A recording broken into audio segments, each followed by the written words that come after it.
2 years ago, Teri Backus had a powerful encounter with God. Teri's been a part of LifeTree almost since the very beginning, now going on 11 years. I have watched her grow leaps and bounds in her faith as she has matured into a spiritual leader. One of the greatest attributes Teri has is her drive to overcome obstacles in her life and believe a big God can do big things. Here is her story. Garrett had done a sermon about praying in the Spirit, and I took a lot of notes that day, and I was very interested in the whole idea of it. And a few nights later, I was watching TV with John, and I heard God say, "You need to go pray." Well, I kept watching TV, but then God said again, "You need to go pray." So I told John I was going to go down to my prayer corner and pray, and that I didn't know why or for who, but that God was telling me to do this. Every time I go down to my prayer corner, I just start out praying, saying, "Thank you, Jesus. Thank you, Jesus."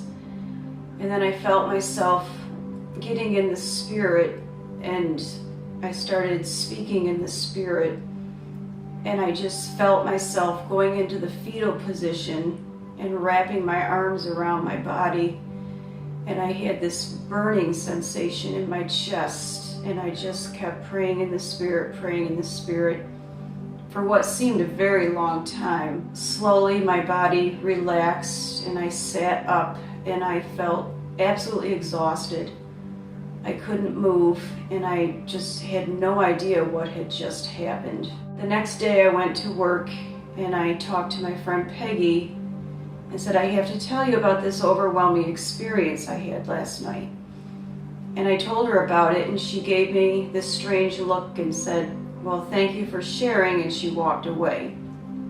So I was very confused by that, because I know she's a strong Christian woman and just loves the Lord. Well, I didn't think anything about it the rest of the day, and the next day I went to work, and she came up to me and she said, "I'm sorry about yesterday." She goes, "But I was so overwhelmed by what you told me because you were praying for me." She told me that that night around 7:30, which was around the time that I went downstairs, that she had horrible pains in her chest, and she knew that she was getting pneumonia again, and that she gets very sick from it. And she was praying, "God, please, I need to be healed." And she went to bed and woke up the next morning, and she was completely healed. And she knows that me being obedient to God and praying in the Spirit was why she was healed. The more you pray, the more God reveals Himself to you. And even if you're not sure it's God's voice you're hearing, you need to just stop whatever you're doing and just pray, whether it be in the Spirit, just a regular prayer, or even praying with somebody else. Prayer has just made my life so much more fulfilled, and I just feel like I trust God more than I used to, because I know that He's answering my prayers when I pray.